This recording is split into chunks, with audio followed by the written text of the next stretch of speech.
Coming up, the impossible drive. Rocket launches. And then we ask you, where should humanity colonize first? Stay tuned. Tomorrow begins now.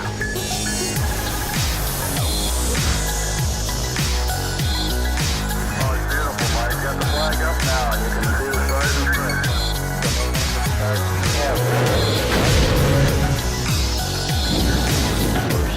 Private space station.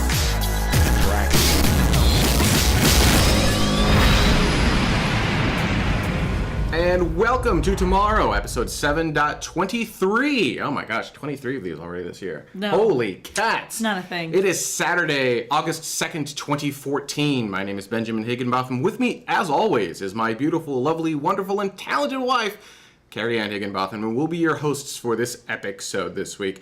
Before we get started, I wanted to give a huge thank you to all of the patrons of Tomorrow who have helped make this specific episode happen. Now, the people on the screen right now, again, notice it keeps getting longer, so thank you, patrons. These are the patrons, what are these? This is the premier level, which have spent $10 or more on this specific episode. And one thing that I have done, probably shouldn't say, but because it might be embarrassing to people, but one thing I've done is I've taken the Patreon gives me a total lifetime membership commitment, Right. And you are now sorted by your lifetime commitment to the show. So the more you give to the show, the higher up the list you end up being on all the pages. I see. Yeah, I know. Cool, huh? Interesting. Neat, huh? So you can see, you can rank. I don't know. Maybe that was a bad idea. Yeah, that was a terrible Maybe idea. people are going to be like, "Screw you, buddy." From now on, you're all going to be alphabetical, and you'll just have to guess what your rank is. Or that too. This is the Hunger Games. Totally open to any ideas. All right, let's go ahead and get some started with some space news. Just some started. First off, you've probably been hearing a bit about this impossible drive, the one that basically breaks the laws of physics. So here's a picture of it. This is essentially a microwave drive. It's a microwave resonant thruster. It's purely electrical. Now, we brought on Vasimir a little while ago. A couple of episodes. And that's different in that it's electrical propulsion, but it still has propellant. Right. This basically has no propellant. Okay. And so they're making something out of nothing. And Okay. that's the part that we're essentially breaking the laws of physics with. Ah. Now, the original drive is the M drive, EM drive. Okay. And it was made a while ago, and everyone was like, yeah, that's not a real thing. You can't do that. Right. And it's only recently when NASA built, and then, by the way, another independent research firm built one, they're like, yeah, we got thrust. China built one, and they're like, yeah, we got thrust. And it wasn't until recently. So all these other people build these things, and Right. they're like, oh, no, we're getting output. And everyone's like, no, you're not. And then NASA builds one, and NASA's like, actually, we're getting output too. And that's when it hit the news. Interestingly enough, we talked about this a year ago. Check this out. Now, it could still be fake. Well, fake is not the right word. Vaporware? Yeah. Sort of thing? Could be vaporware, like not really ever going to happen or Right. within our lifetime. So don't get all excited saying that this is a surefire thing. I can see the headlines now. China creates ion drive. But, Right. cool nonetheless. All right. So, yeah, there you go. Wow, so I that was so wrong. Sadly, headlines were, NASA says it's a real thing. that was the real headline. NASA says it's a real thing. Here's the thing, though.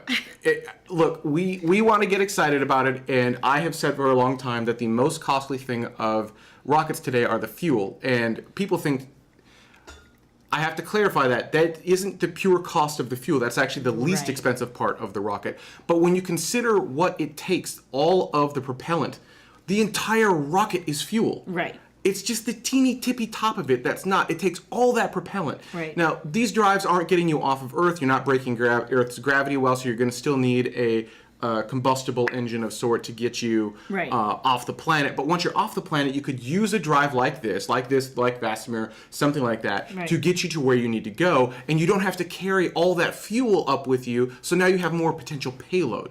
That's the idea. Couple problems. So, NASA did this experiment. First off, they got, I think it was like 0.01% of the thrust that everyone else was getting. Huh. So, Okay. much smaller. And they don't even have enough thrust to boost a satellite. Well, if NASA says so, it must be true. Well, kind of. So, they don't even have enough thrust to boost a satellite. Right. So, that's what, I mean, Right. so it's No, I know. not getting you anywhere.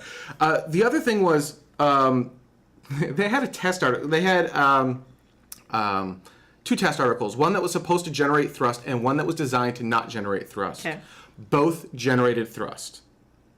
So this tells us that there's something flawed with the experiment itself. Right? They shouldn't both be generating thrust when one's specifically designed not to.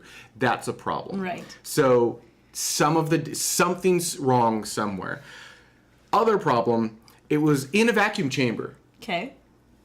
at ambient pressure, which means that they put it in the chamber but didn't make it into a vacuum. Why not? Right, so it could be interacting with the air particles around it. Okay. Don't know. Point is, we don't have all the data yet, and while I'm hopeful and optimistic that maybe there's something here, because I am a huge advocate for next generation propulsion and that Right. we need to get, electrical propulsion is the thing that makes sense. Right.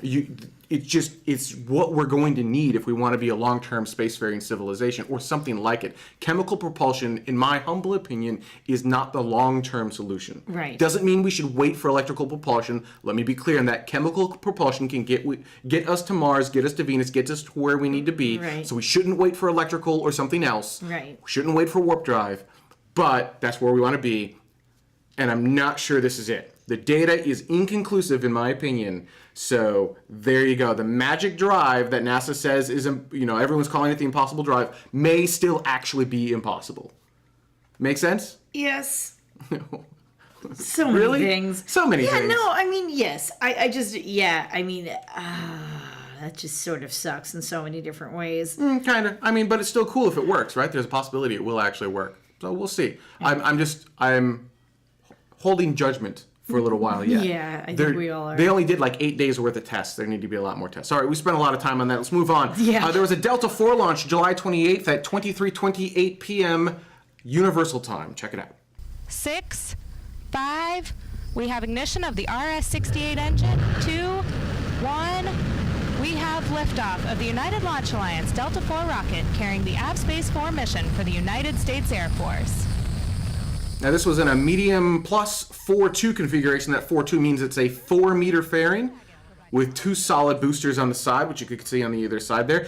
This was the Geosynchronous Space Situational Awareness Program, or GSAP, GSSAP, and basically that's designed to monitor collision threats and nefarious, I'm air quoting, nefarious activities. Look, sometimes there is a good reason to backronym something, man. GSAP is just, that's GSAP. just crap. Yeah, like, it's I'm not sorry. very good. That's Not awful. very good. So yeah, so basically it was a military launch, and it's atop of a Delta IV, and it's designed to just watch for stuff and make sure that things go okay. And then we're not going to watch the whole launch, but eventually those little boosters on the side would scroll off and off you go. I mean, that could have been G-Pass, no problem. All right. Up next, July 29th, 2014, at 23:47 and 38 seconds to be precise, coordinated time, we had an Ariane 5 launch. 2, 1, top.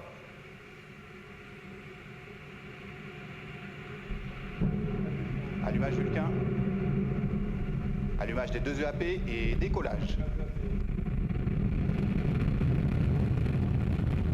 That thing's pretty fast for how big it is. Oh yeah. Well, that one has some solids on the side as well. So you'll notice that any vehicle that has solid boosters, they just kind of they pop right off the pad, Yeah. as opposed to liquid-only vehicles that just kind of lumber off the pad. And this one had a couple solids strapped to the side. This was actually the last of Europe's automated transfer freighters, the automated transfer vehicle, carrying food, supplies, experiments, fuel, water, stuff like that for a space station, and they currently have a 6-person crew on the space station. Consider that 6 people flying overhead in space right now, and this is bringing stuff up to them. This spacecraft, the ATV, weighed more than 20 tons at launch, and like I said, this is actually the last flight of the ATV. It's being phased out in favor of US-built commercial cargo crafts, as well as Japan's H-2 transfer vehicle. So kind of sad, but at the same time, cool that commercial crews getting a chance to send stuff up to the International Space Station and eventually replace the ATV. And United Launch Alliance kicking some butt. Seriously, 2 launches, 1 week. Yeah. They had the Delta IV. Bam, here's an Atlas V launch. Check this out. 3, 2, 1, ignition, And we have liftoff of the United Launch Alliance Atlas V rocket carrying the 7th GPS-2F satellite for the United States Air Force. In all fairness, counting backwards is hard. August 2nd, 2014. August 2nd, 2014 at 03:23 coordinated time. This launched from Space Launch Complex 40 Run, right across the way from their Delta IV. This is the Air Force 7th Block 2F navigation satellite for the GPS constellation, so GPS 2F7, and it was the second launch just this week for United Launch Alliance. So like I said, they're just kicking butt and taking names, right? Yeah. Launching those things right off the pad. Moving right along, Rosetta is getting closer to its comet. So check this out. Oh man, I should have told you. I'm sorry. I built this over so you could put it over the animated background, and it's going to be really cool. And I totally forgot to tell you, and that's okay. Oh, there you go. Oh, that does look way cooler. Doesn't that look way cooler? It looks like it's doing something now. I like how he just clicked the button and made that magic happen. Awesome. Anyhow, you'll notice this is a higher resolution picture. We talked about the Rosetta craft a little bit earlier on. This is a high resolution picture because it's only, how far away is it now? Well, it's kind of hard to say where it is exactly now. Let me see if I can find. I thought it was like 630 some odd miles away is where this picture was taken. When this picture was taken, it was only like between 3,000 and 8,700 miles, which is 4,828.032 kilometers to 14,001.29 kilometers. Someone has that in the cheat sheet in the notes. Because I did not do that math in my head. The point of this particular story is that it's too dark. We thought this was going to be an icy comet. It's too dark for that. Yeah, ground readings are suggesting that it was too dark and dusty, and it just wasn't reflecting enough sunlight for anyone to think that it was actually covered in ice. Spectrometer readings actually confirmed that Friday. The Rosetta's visible infrared thermal imaging spectrometer. Ooh. I just like saying all those words. Collected the temperature data from July 13th to July 21st as it was closing in, and it realized that the average temperature was roughly negative 70 Celsius, which is a lot warmer than expected if it was covered in ice. That's balmy. Really interesting. It's balmy. It is practically balmy, as a matter of fact. No, I mean that's really cool, and it's really interesting, and I love that. We're taking such an interest in a big rock in the sky. Yeah, actually, we'll continue to cover Rosetta as the craft gets closer to the sky. It just looks cool, right? Let's just go back to that. Boom. Aha. Boom. It looks cool. I mean, that's an actual picture of a comet flying in space, and that resolution is going to increase as we continue to get closer. All right, now, before we go to break, the Google Lunar X Prize is winning awards for a thing I didn't even know existed before today. I'm a terrible space geek. It's a planetarium show. Here's what happened. We're looking up the space news items, we're kind of working on stuff, and you're playing this video over there, and I'm like, oh, that sounds really cool. What is that? I was like, it's a trailer for a show. And I'm like, I want to go see this show. So we started looking into the show. It's Best Planetarium Choice Award, International Planetarium Society, which apparently is a thing. Yeah, it's also the Producers Award for Full Dome Festival. And it's showing all over the globe. I thought this was really cool, and I know it's going to make this Space News segment a little long, and we don't normally roll entire videos, but we're going to anyhow, because I was really interested by this. So before we're going to just go from this straight into break. So here's this video, and then when we come back, our main topic for this next week. So enjoy. If you think only governments have what it takes to go to the moon, think again. 30 private teams from 16 countries competing in the largest incentivized prize competition in history to go back to the moon. A lot of people don't know that there's a new space industry that is developing. Not governments, not space agencies, people like you from all over the world coming together to build rovers, hoppers, landers to go back to the moon for good. Winning the X Prize is just the beginning. For science, the environment, energy and new industries, even provide a platform to explore other planets. We've found technologies that changes a surface mission from a 12-day expedition to something that could last Earth years.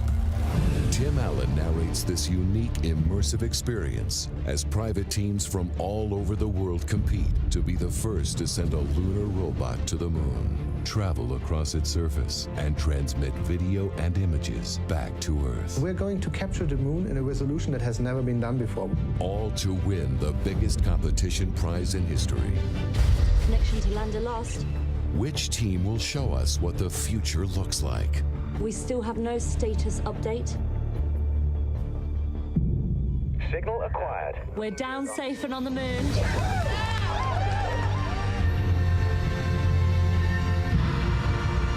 99. We're going back to the moon for good.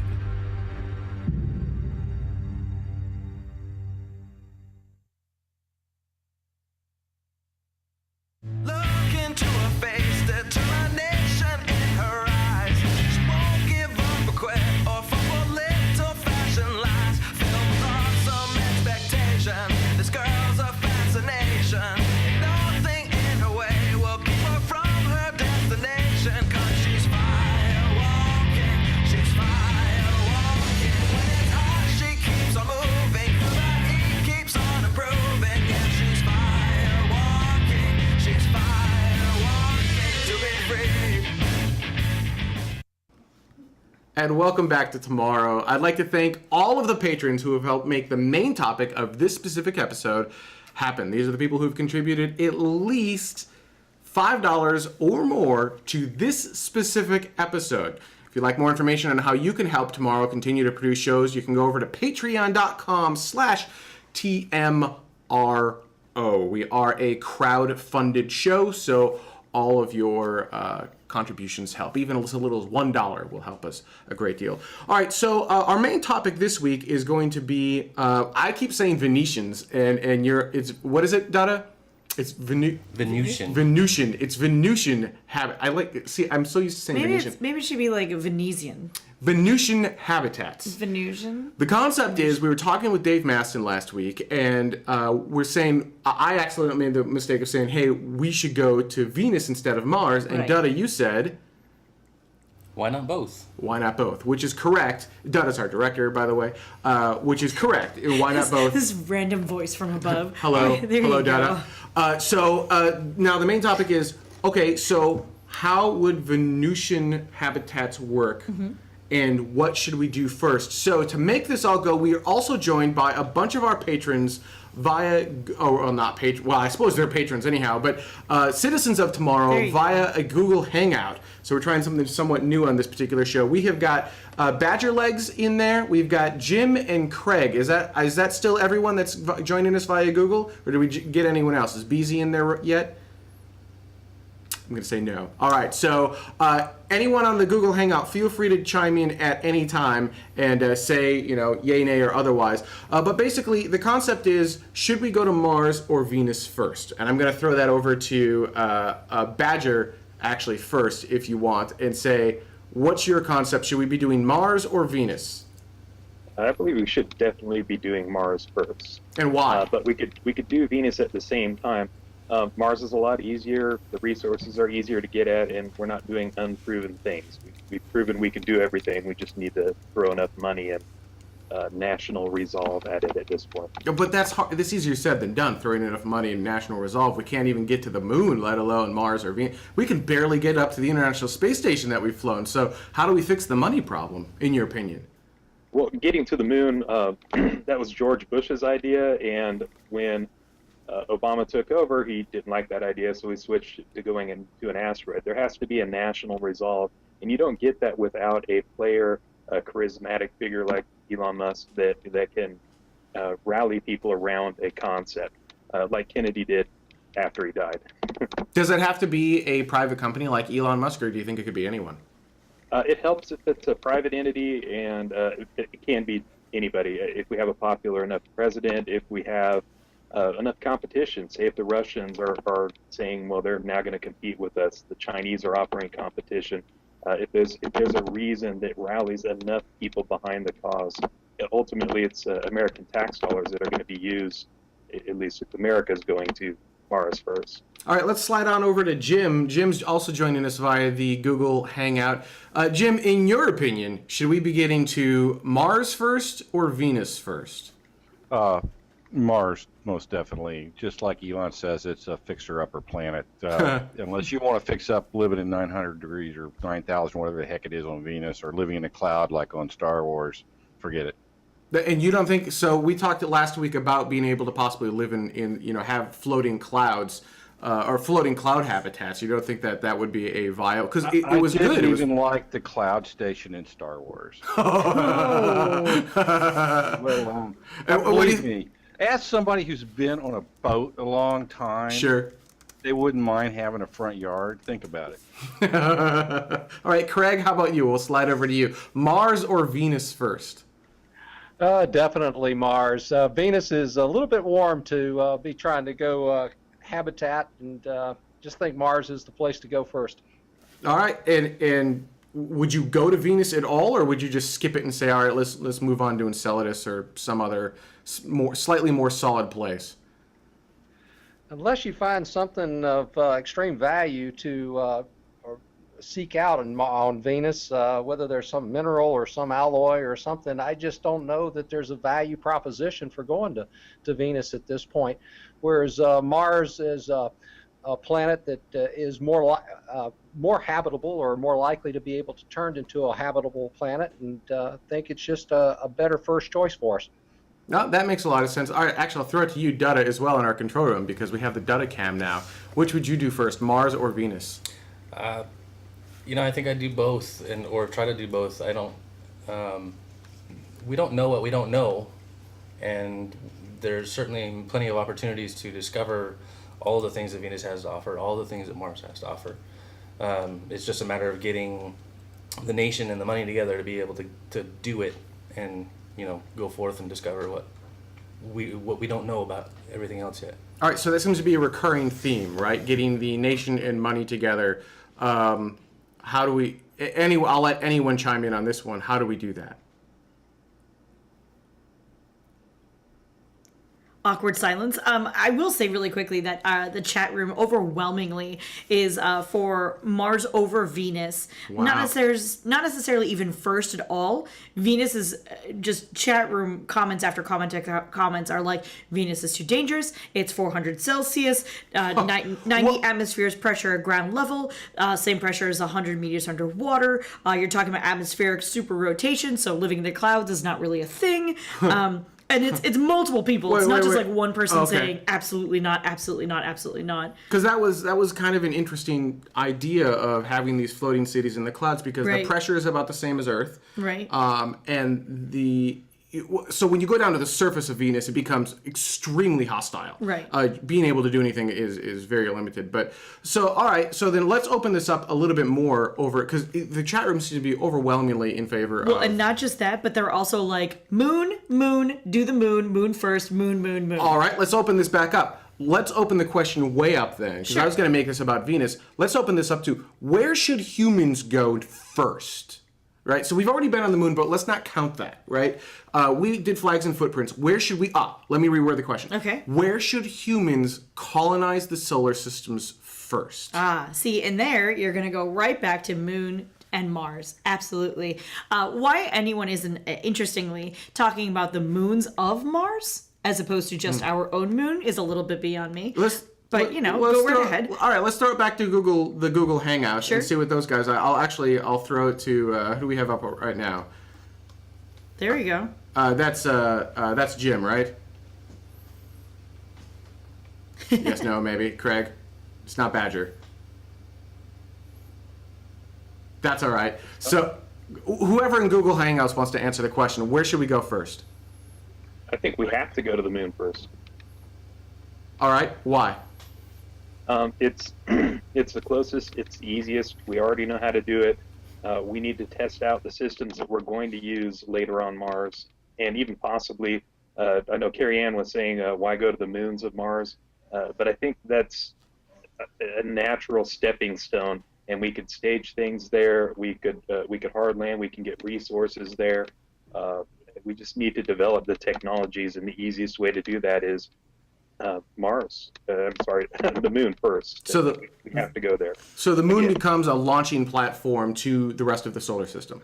more like a sandbox or a test bed, so we can make sure all of the hardware that we're going to use later on Mars works with a relative degree of certainty. We could even use Venus to test things like aerobraking or cloud cities or those kind of things. And we haven't even tried balloons on Mars. We haven't tried aircraft on Mars. There's a lot of things that we could do.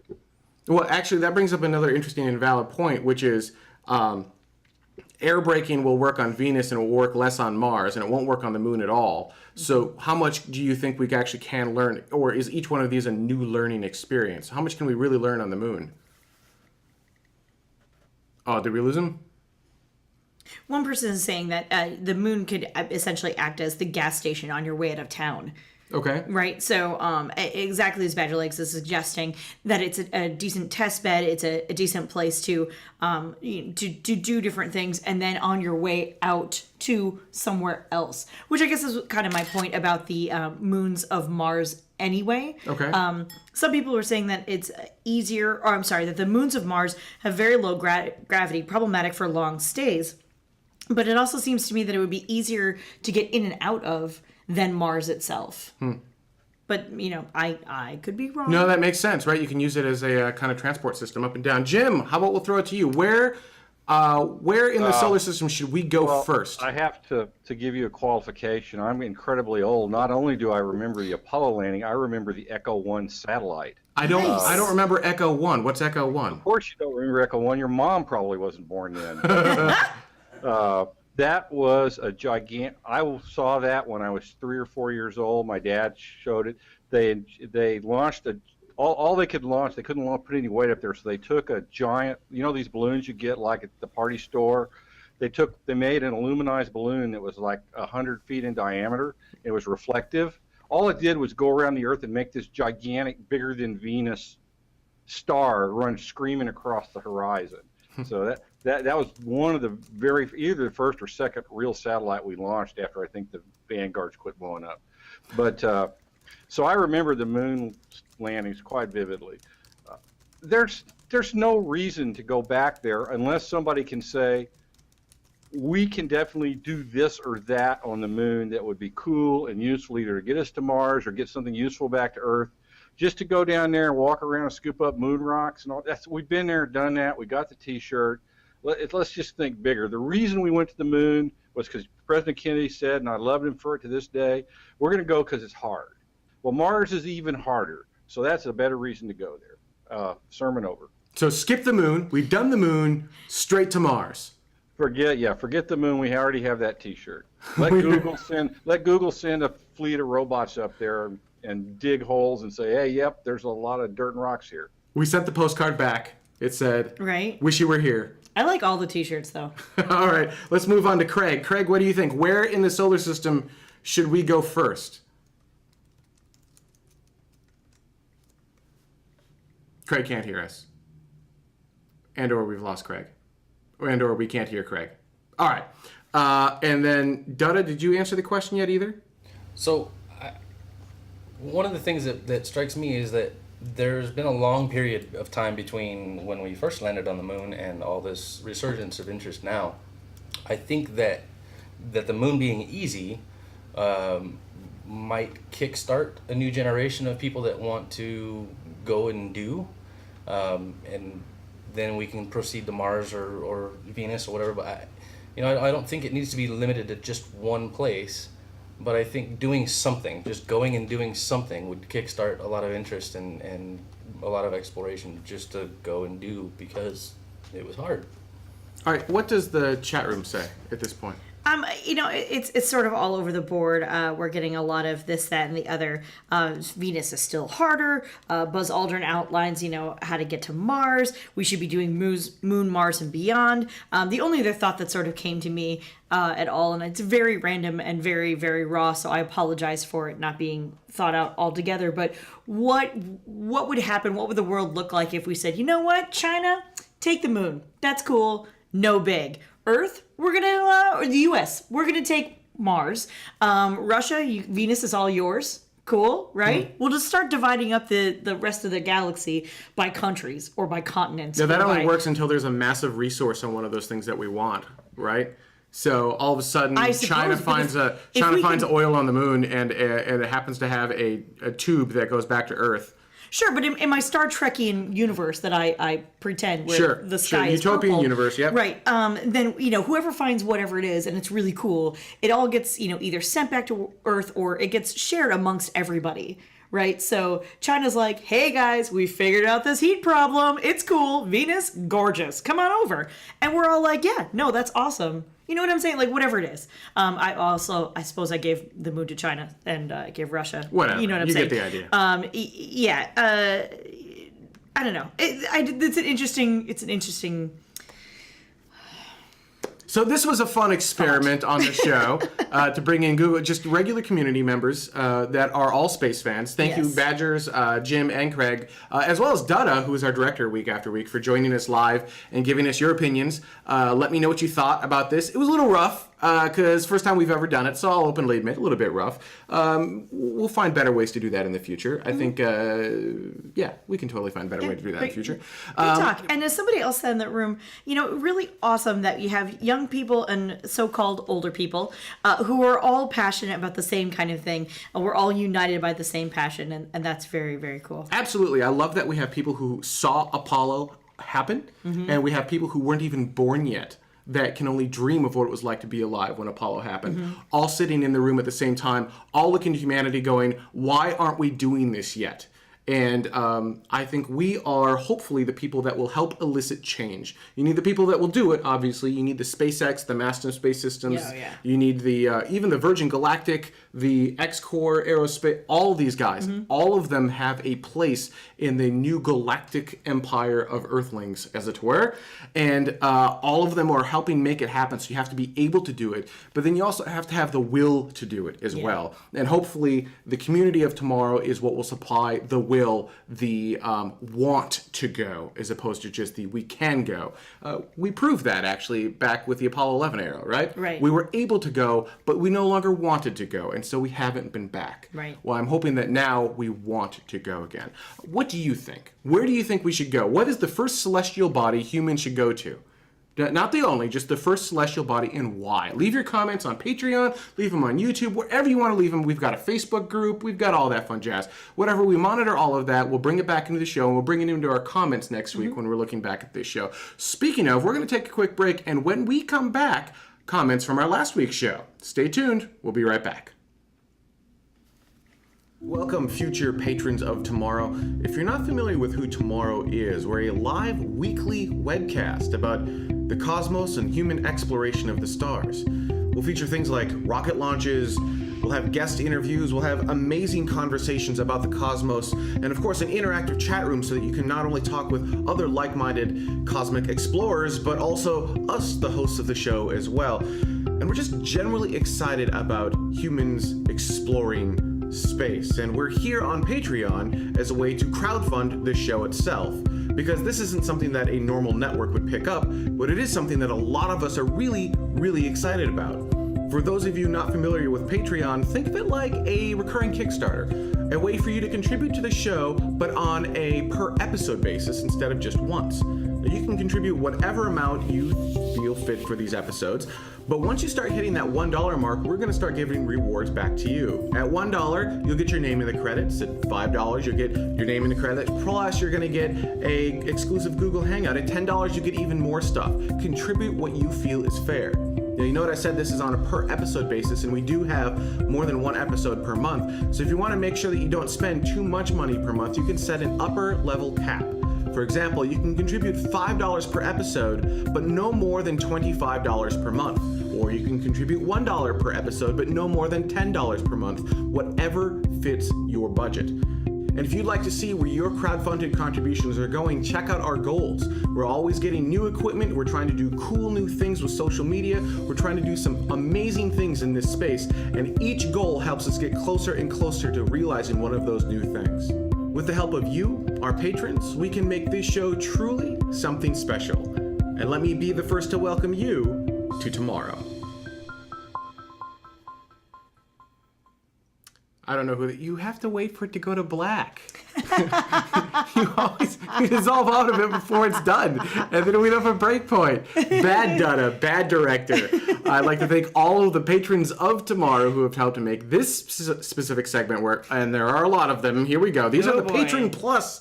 Oh, look, I added the plus in the graphic this week. Isn't that nice? That's awesome. These are all the Patron Plus subscribers. These are people who have contributed at least $3 to this specific episode to make it happen. And the neat thing about the Patron Plus and all the levels above it, so Patron Plus, producers, and Premier members, is that you will get a After Dark episode as soon as we make it available. You don't have to wait for it. It's available right after the show.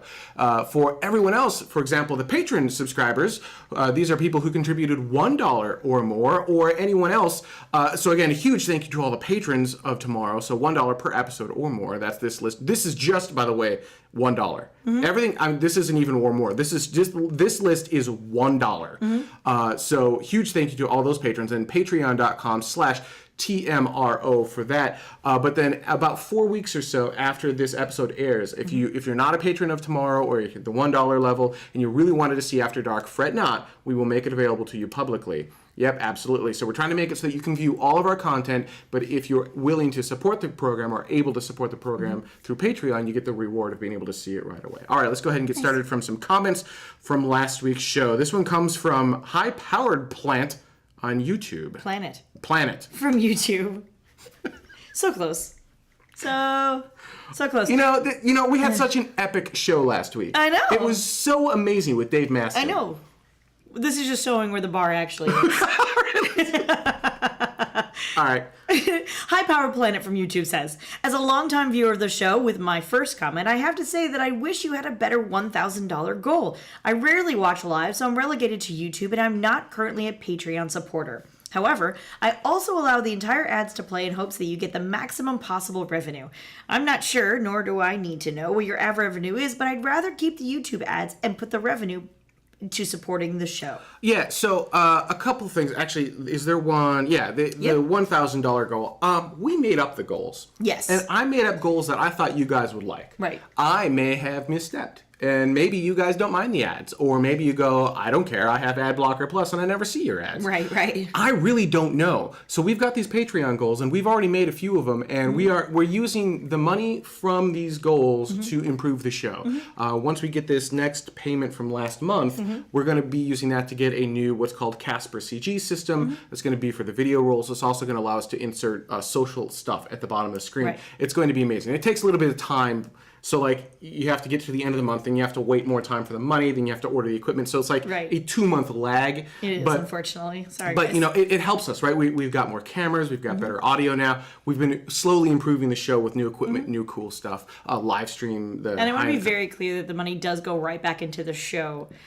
You know, any sort of equipment you see is all the money that comes from you guys. We're not taking any of the Patreon money and buying new shoes for me in any way, shape, or form. Anything along those lines. It all legitimately goes back into the show. Right. So we don't know what those goals should be, or we kind of guessed. And if you guys say, hey, this would be a great goal, I'd love to see that.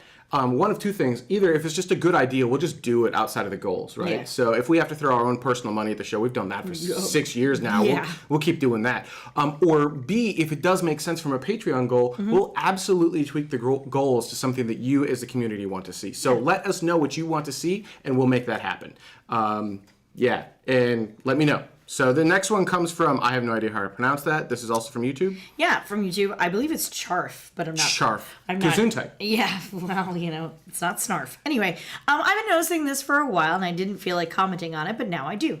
In my humble opinion, you guys are cutting the Chinese and Russian governments way too much slack. There's a very good reason why people distrust them. The US government is no angel, nor are the Brits, but the Chinese and Russians have a long history of ill intentions, and they are very much more aggressive and sinister about them than Western countries. And bold. Very bold. It all depends on what side of the aisle you sit on, man. Yep. Right? So you never think that you're the one doing the evil. You always think it's the other side that's doing the evil. Yeah. So I could flip that exact statement around and say the same thing about the U.S. For sure. Or I could say the same thing about the British Empire. I could say the same thing about anything. Right? I mean... Somebody commented on this comment basically saying, kind of agreeing... That's very meta. Basically agreeing for the most part and saying that, but at the same time, they come off that way mostly because they're not so open about the things that they're doing. Right. And so, nobody really likes to broadcast failure.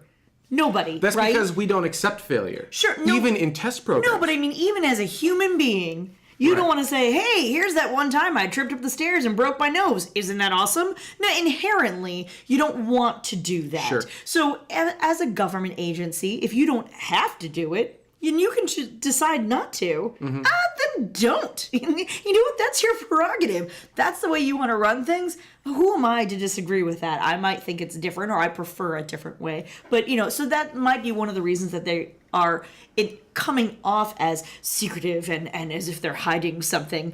Just because, yes, they might be hiding something, but that doesn't mean they're hiding something. Does that make sense? Right, absolutely. Or maybe they are. I mean, maybe they knows, are. But I think we could say the same thing about look at the U.S. and the NSA and all that fun jazz that's going on there. I think we're all equally guilty of the same stuff, just in different ways. Yeah. So I'm not sure. This one comes from King on YouTube. King Courier? I'm not really sure. It says, I miss the Space Vidcast launch shows you used to do prior to your move from Minnesota to California. The shuttle launches were especially cool, including your live interviews from KSC when you did one of them. If you could do more shows like that, it would be amazing. So KSC being the Kennedy Space Center. Yes. The reason we don't do that is because the space shuttle is retired, and there's not full... Well, it is. Back in the day, there was no high-definition online coverage of space shuttles. You could, in fact, back in the day when we first started, you couldn't even get it in Flash. No. It was Windows Media Player or Real Player, and I looked at that and I said... it was like this. And it was this big. I looked at that and I said, this is terrible. You guys are launching this billion-dollar vehicle. What is wrong with you? Why can't you even get the basics of streaming video right? So we thought we could do better. And by the way, for the record, we did. Yeah, we did. That's kind of what you liked, and we would fly down to Kennedy Space Center and we'd do launch coverage of the shuttle. We'd bring on guests. It was pretty awesome. It's pretty epic. It was very expensive to do. Very expensive, very time consuming to do. And it just doesn't make sense to do that same really expensive, really time consuming coverage for a Delta IV GPS satellite launch when there are no humans on board. Right. That may change in the future when we start flying humans on some of these commercial crew things. Sure. There are actual goals on Patreon for us to go, okay, well, now it does make sense for us to go down and do this show full time. But until then, it really doesn't make sense. Right. It's just, I mean, I appreciate that you missed it, and we miss doing it. To be honest, it was fun. It was humid, fun. but it was fun. It was fun. And it would be kind of cool. I've been mentioning for the last few shows, it'd be cool to set up a permanent staging area over by Spaceview Park or something like that, where you've got giant LED boards. Anyone can come by, do live broadcasts from there. Just make it a community experience where you can show up in person for the launch and enjoy the launch. And a lot of people are taking that to be a online show. Right. And while that would be available, like we could go down and use it, the main point isn't an online show. It's for you to show up in person at the launch site and be able to experience a launch live. Yeah. Maybe tweet it, whatever you want to do. And this would wrap actually adding an online component to that does make sense as well, and I'd love to do that as well. But it's money. It's purely money, right? Yeah. So Bill Hughesley says, also from YouTube, I think we should set aside science as the focus for our motivation and decision making on where we go to space. What to do has become a much broader question for space travel than just science. I mean, let's face it, science will happen regardless of where we go and why. Once we have boots on the ground, anywhere there will be science that we couldn't do without them. But scientifically motivated missions don't generate the sustainable routine that feeds an industry. Yes. So Yup. we need to do science too. Yes. But not everything has to be super science. And a lot of these scientists get into I don't understand why we're sending humans out there. I want my robots to do my science for me. Right. And now you've lost all humanity and people stop caring about your stuff. Right. Because you're sending only robots out and they don't really give a flying F about your thing. Right. And I think that's a mistake that's made. That wasn't really his point, but I think that's a mistake that's commonly made, is you need to tie humanity back into these things so that people understand. And sending humans out just because we can't. Who mentioned it? It was one of our panelists earlier was saying, we should do it because it's hard. Right. not because it's easy, because it's hard. Absolutely. Completely agree. We should do these things because they are hard. And yeah, there you go. And with humans. I don't know if that was really relevant. We but it was agree, kind of- though. I mean, it that's was really kind what of, it goes. yeah, I guess it comes down Thank you, to Bill, we for agree. the lovely comment. We agree. Yes. All right. So Gem 2293 on /r/TMRO. We have our own subreddit. I know. There you go. Says, I'm taking their word on the Falcon 9 soft landing, since the footage could have been a legendary rocket firing or a burrito being microwaved. Nevertheless, kudos to the SpaceX team. On another note, I read that SpaceX will not be testing the soft landing principle on upcoming geosynchronous satellite launches, since these do not leave enough room for the residual fuel. Are there public estimates on how much fuel it takes for one of these soft landings, maybe as a percentage of fuel required to go up? I thought it'd be interesting given all the talk about the savings of reusability, but these are definitely reduced depending on re-entry fuel costs. He's Thanks. correct. So the AsiaSat 8 and AsiaSat 6 launches that will be happening will not have landing legs on them, and they will not be coming back for re-entry, as Elon Musk has stated. And I don't know the numbers, but maybe the community does, to figure out, how much percentage of fuel it takes to activate reusability. And it sounds like Elon, I think, actually had said something along the lines of, if we had Falcon Heavy ready, we probably would have put these on a reusable version of Heavy instead, so that you could get all the cores back. Right. Because if you get all the cores back, then the costs just plummet. Right. Right. So that makes a ton of sense. But hereby, community, if you happen to know, or if you can run some numbers, that would be an interesting number. Interesting thing to know. So Bobbert, for him, also on /r/TMRO, says, Off the top of my head, the idea of a permanent studio, say, at Cape Canaveral strikes me as both juicy and prohibitively expensive. Impractical, too, as there are now launches from several sites around the country. Unless a reality TV executive drops in with full funding, maybe a short-term solution might be a sizable trailer or well-equipped bus with whatever Wi-Fi, satellite, and other media connectivity. As well as, here we go, lights, cameras, control boards, studio furniture, snacks and deodorant, too. oh, so much deodorant in Florida. Oh, my gosh. much It's deodorant. so hot there. Yeah, so that's not an invalid statement. The thing is that Delta IV, Atlas V, Falcon Heavy will all be launching from Cape Canaveral. That really leaves a smattering of launches in Vandenberg, which very rarely happen. Well, Vandenberg, Wallops, you got a couple things going You got on Wallops, there. but you could probably roll up to Wallops. And the neat thing is, if you're at the Kennedy Space Center site and you can tap into their press area, you might be able to route from Wallops down to KSC and then into your gear without even having to go to Wallops. Right. Same thing with Vandenberg, although a little bit more complicated. The ones that leaves out, of course, Ariane Space, Sure. so the Roscosmos and JAXA launches and ISRO launches. Right. Those are nowhere near that, and whatever. I would say that we have a studio, and if you decide to build it right, you don't have to spend millions and millions of dollars on a studio. You just have to know how to build a studio inexpensively, which I think we've mastered fairly well. Now, inexpensively is still tens of thousands of dollars for a proper studio, but Yeah. I think you could do it.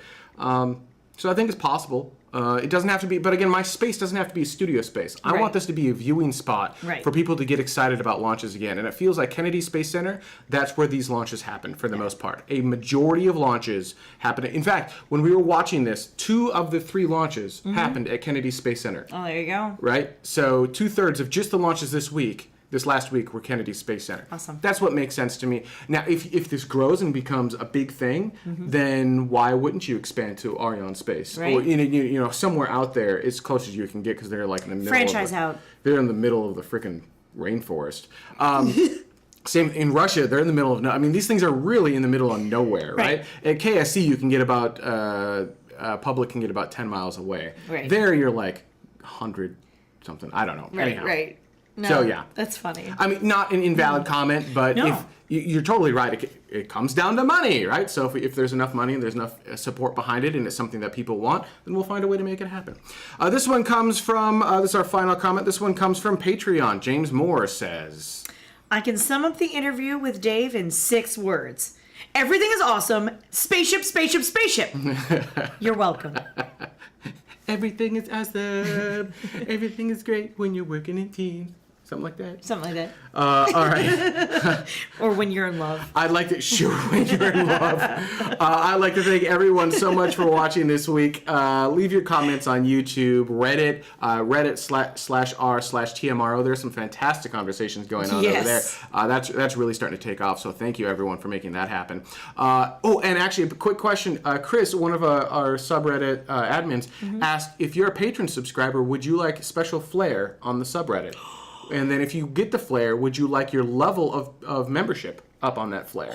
Right? Is that a thing you want, or do you want to keep that a secret? What do you think? So leave your comment somewhere, preferably Reddit, and we'll go from there. Thank you so much, everyone, for joining us, and we will see you next week.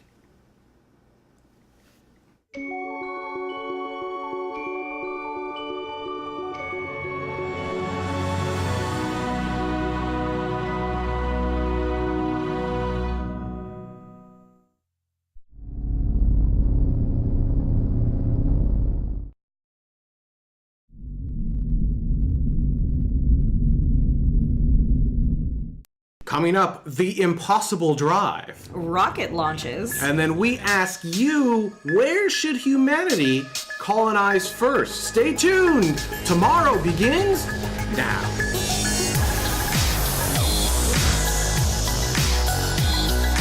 Oh, it's beautiful, Mike. Got the flag up now, and you can see the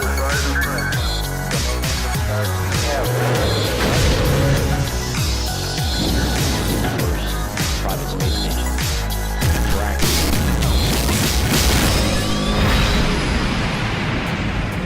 And welcome to Tomorrow, episode 7.23. Oh my gosh, 23 of these already this year. No. Holy cats. Not a thing. It is Saturday, August 2nd, 2014. My name is Benjamin Higginbotham. With me, as always, is my beautiful, lovely, wonderful, and talented wife, Carrie Ann Higginbotham, and we'll be your hosts for this episode this week. Before we get started, I wanted to give a huge thank you to all of the patrons of Tomorrow who have helped make this specific episode happen. Now, the people on the screen right now, again, notice it keeps getting longer, so thank you, patrons. These are the patrons, what are these? This is the premier level, which have spent $10 or more on this specific episode. And one thing that I have done, probably show you have more potential payload. That's the idea. Couple problems. So NASA did this experiment. First off, they got, I think it was like 0.01% of the thrust that everyone else was getting. Huh. So much, much smaller. And they don't even have enough thrust to boost a satellite. Well, you know, if NASA says so, it must be true. Well, kind of. So they don't even have enough. They don't even have enough thrust to boost a satellite. Right. So that's what I mean. Right. So it's no, I know. It's not getting you anywhere. The other thing was they had a test article. They had two test articles. One that was supposed to generate thrust, and one that was designed to not generate thrust. Okay. Both generated thrust. So this tells us that there's something flawed with the experiment itself. Right? They shouldn't both be generating thrust when one's specifically designed not to. That's a problem. Right. So something's wrong somewhere. Other problem, it was in a vacuum chamber. Okay. At ambient pressure, which means that they put it in the chamber but didn't make it into a vacuum. Why not? Right. So it could be interacting with the air particles around it. Okay. Don't know. Point is, we don't have all the data yet, and while I'm hopeful and optimistic that maybe there's something here, because I am a huge advocate for next generation propulsion and that we need to get, I mean, oh no, we're getting output. And everyone's like, no, you're not. And then NASA builds one, and NASA's like, actually, we're getting output too. And that's when it hit the news. Interestingly enough, we talked about this a year ago. Check this out.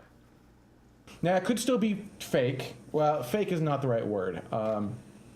Vaporware? Yeah. Sort of thing? Could be vaporware, like not really ever going to happen or within our lifetime. So don't get all excited saying that this is a surefire thing. I can see the headlines now. China creates ion drive. But, you know, cool nonetheless. All right. So, yeah, there you go. Wow, so that was so wrong. Sadly, headlines were, NASA says it's a real thing. that was the real headline. NASA says it's a real thing. Here's the thing, though. Look, we want to get excited about it, and I have said for a long time that the most costly thing of rockets today are the fuel. And people think I have to clarify that isn't the pure cost of the fuel. That's actually the least Right. expensive part of the rocket. But when you consider what it takes, all of the propellant, the entire rocket is fuel. Right. It's just the teeny tippy top of it that's not. It takes all that propellant. Right. Now, these drives aren't getting you off of Earth. You're not breaking Earth's gravity well, so you're going to still need a combustible engine of sort to get you Right. off the planet. But once you're off the planet, you could use a drive like Vasimir, something like that, Right. to get you to where you need to go, and you don't have to carry all that fuel up with you. So now electrical propulsion is the thing that makes sense. Right.